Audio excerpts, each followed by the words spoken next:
Hello welcome back to another new video guys. आज के video देखकर बहुत ज्यादा मजा नहीं आने वाले, बल्कि आपको ये वीडियो देखकर या फिर सुनकर रोना आ जाए, क्योंकि आज की वीडियो में हम बात करने वाले हैदराबाद फॉरेस्ट डिस्ट्रॉय के बारे में। जो तेलंगाना गवर्नमेंट है 400 एकड़ के फॉरेस्ट को ऑक्शन करना चाहते हैं। बाकी क्यों ऑक्शन करना चाहते हैं, किस लिए, सब इस वीडियो में हम आज जानने वाले है। जिसके लिए तेलंगाना गवर्नमेंट 31 मार्च को रात की 2 बजे या फिर 12 से 2 बजे के बीच में 50 से भी ज्यादा बुलडोजर भेज देते हैं फॉरेस्ट के अंदर और उसको तबाह करने के लिए बोलते हैं, डिस्ट्रॉय करने के लिए। मतलब एक ही तरह से सारे पेड़ वगैरह डिस्ट्रॉय कर देते हैं। और ये सब देखकर हमारा जो नेशनल बर्ड पीकॉक है वो रोने लगते हैं। इसके अलावा फॉरेस्ट में जितना भी प्राणी था या फिर जीप था सब रोने लगते हैं, जो आप लोग इस वीडियो में देख सकते हो।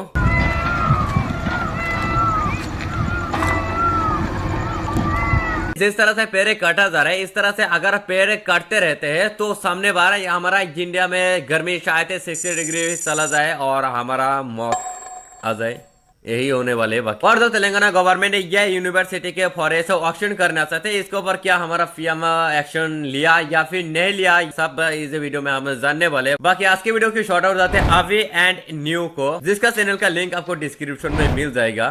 Hyderabad is dying. Our national bird is crying and nobody is listening to its cries.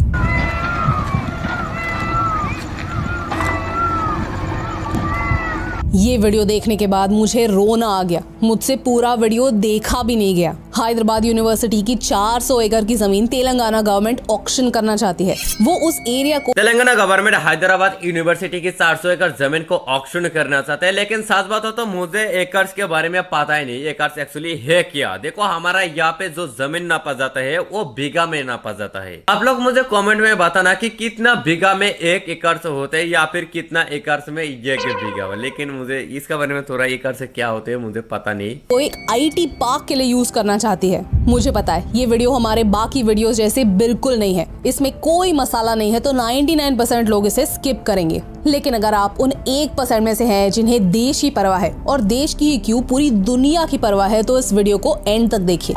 शायद हैदराबाद का सच जानने के बाद आपको भी रोना आ जाएगा। I honestly didn't think I'd have to make this video. As a person from Mumbai, मुझसे 400 एकड़ जमीन imagine भी नहीं होती। For all the people who keep claiming that the people of the South are educated, this doesn't look like education. This looks like corruption. Students, faculty, environmentalists पिछले कई दिनों से प्रोटेस्ट कर रहे हैं, लेकिन पुलिस बस इन प्रोटेस्टर्स को निकाल रही है ताकि बुलडोजर्स अपना काम कर सके। तेलंगाना सरकार कहती है कि इस एरिया में कोई मेजर एनिमल्स नहीं है, कोई टाइगर। मेरा बस एक क्वेश्चन है कि अगर तेलंगाना गवर्नमेंट इसको ऑक्शन करके या फिर पार्क ही बनाना चाहते तो क्या इसके अलावा हैदराबाद में वो ऐसा मतलब एरिया नहीं है जहाँ पर वो मतलब पार्क बनाए? क्या यही फॉरेस्ट डिस्ट्रॉय करके उसको पार्क बनाना चाहिए? भाई ये इस बात में कोई सेंस है? बताओ मुझे आप लोग। नहीं है, कोई डियर नहीं है। लेकिन I want to take this moment to inform the respected CM कि हैदराबाद यूनिवर्सिटी खुद कहती है कि वहाँ 700 से ज्यादा flowering plants, 10 species of mammals, 15 species of reptiles और 200 से ज्यादा बर्ड्स की स्पीशीज हैं। इनफैक्ट ये हमारे नेशनल बर्ड पीकॉक का एक हैबिटेट है। ऑपोजिशन मानती है कि पिछले हफ्ते लॉन्ग वीकेंड था, रमजान, ईद, गुड़ी पाड़वा, इन सारे फेस्टिवल्स की वजह से कोर्ट्स 4 दिन के लिए बंद थे और इसी समय तेलंगाना गवर्नमेंट ने ये घातक कांड करने का सोचा। तेलंगाना की सरकार ने इस इशू पर कई यू टर्न्स लिए हैं। पहले उन्होंने कहा कि यहाँ पर कोई वाटर बॉडी नहीं है। ये से 31 मार्च को रमजान ईद था, इसीलिए शायद तेलंगाना गवर्नमेंट को इस काम को करने में थोड़ा इजी हुआ। फिर जब वाटर बॉडीज की फोटोज सामने आए तब उन्होंने कहा कि हमारी हैदराबाद यूनिवर्सिटी के साथ एक अग्रीमेंट हुई थी।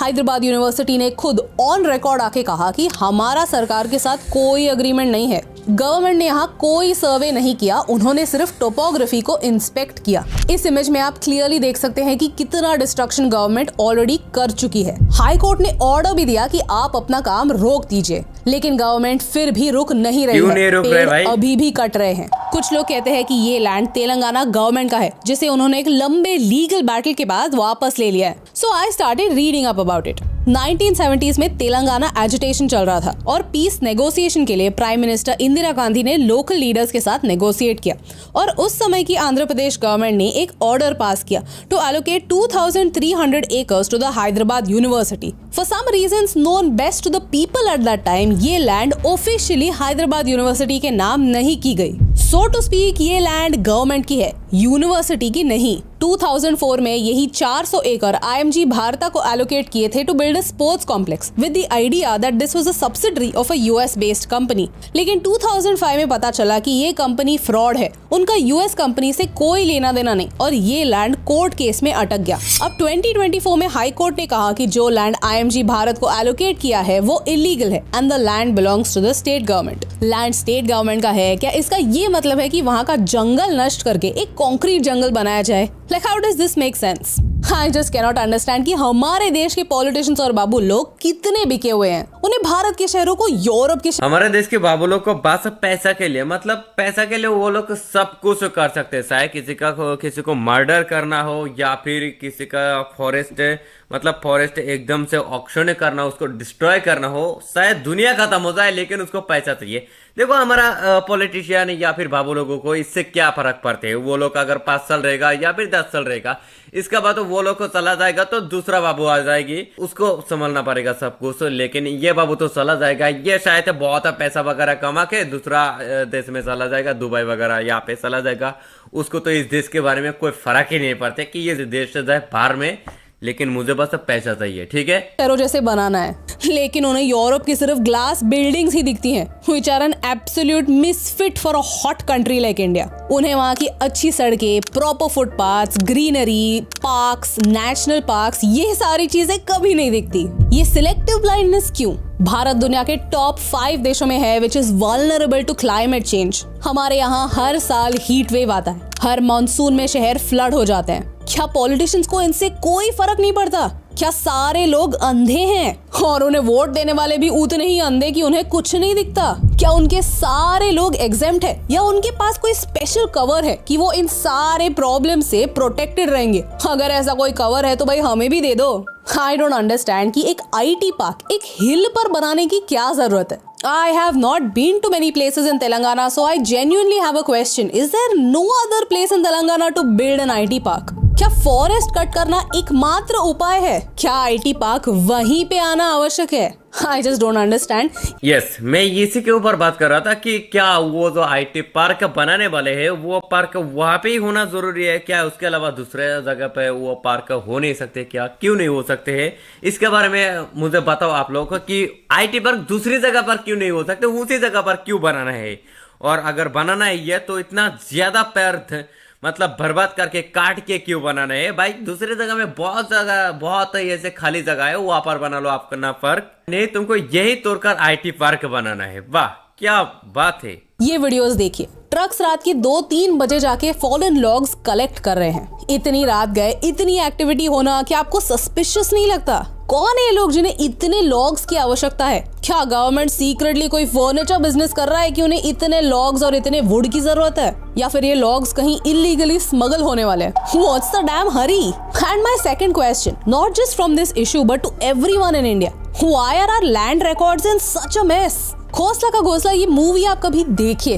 It would have been hilarious if it wasn't so sad। Bharat में किसका लैंड कौन ओन करता है और उस पर कौन स्क्वाट करके स्लम्स बनाता है, इस पर जरा ध्यान दो। जो लोग इलीगली स्लम्स बनाते हैं वो सडनली ओनर्स बन जाते हैं क्योंकि उनके बिहाफ पर रोने वाले बहुत लोग हैं। इस केस में भी the land was transferred to the university for the purpose of creating educational institutions. लेकिन लीगली किसी ने ट्रांसफर किया ही नहीं क्योंकि 2300 acres is a lot of land which can be commercially exploited and I think that's what's happening। University के 2300 acres में से 800 acres already दिए जा चुके हैं और बचे 1500 एकर्स में से 400 एकर्स फिर से कार्व आउट करने की बात हो रही है। यही वो 400 एकड़ है जिनकी अब बात हो रही है। This whole issue wouldn't have happened if the university owned rights to all of its land in the first place।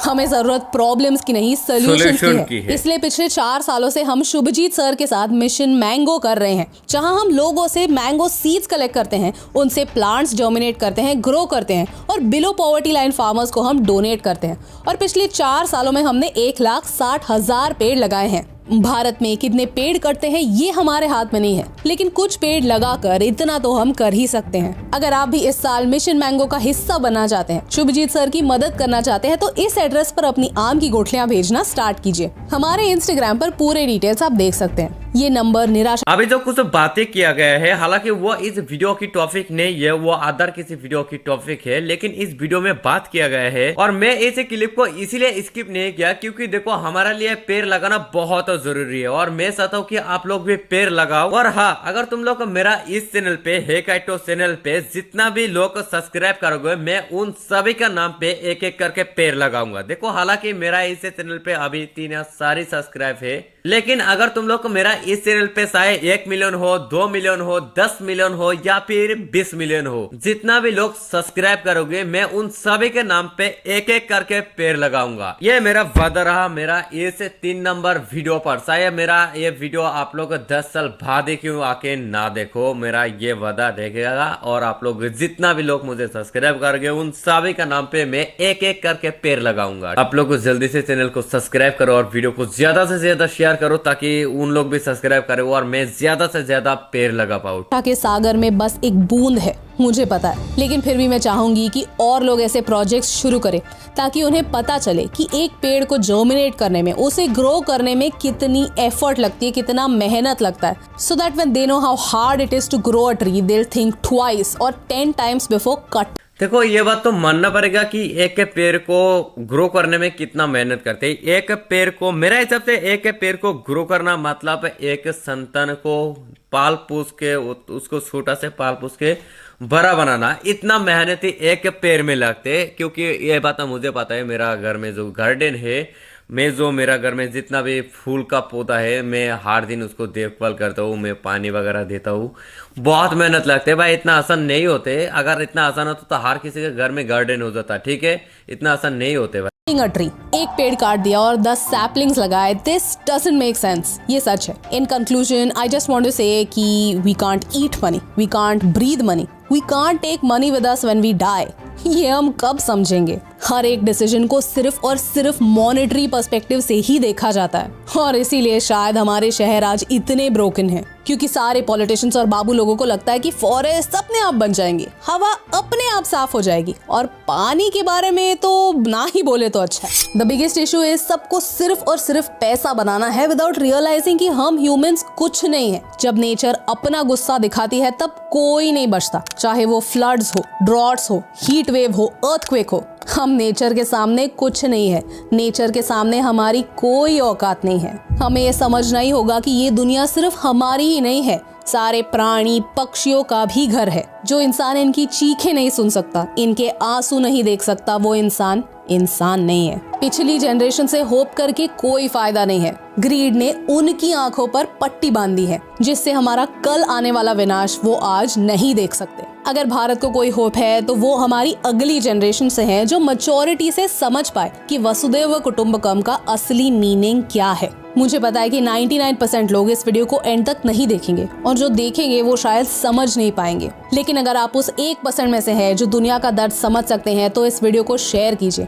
I know ये वीडियो को देखकर बहुत लोगों को समझ नहीं आया और थोड़े बहुत लोगों को समझ आया, और जिनको भी समझ आया वो उनको तो समझ आएगा कि एक्चुअली में हो क्या रहा है, एक्चुअली में क्या क्या कर रहे हैं यहाँ पे। लेकिन जिनको भी समझ नहीं आया तो उनके लिए हम इस वीडियो की पार्ट 2 बनाएंगे और नेक्स्ट वीडियो में आई होप कि सबको समझ आ जाए। वीडियो बहुत मतलब इजी तरीके से मैं आप लोगों को एक्सप्लेन करने की कोशिश करूंगा। ओके, नेक्स्ट वीडियो बहुत ही जल्दी आने वाले है। बाकी आज की वीडियो में बस इतना ही था। मैं मिलता हूँ नेक्स्ट वीडियो के साथ, तब तक के लिए वेट करो। Thank you so much guys.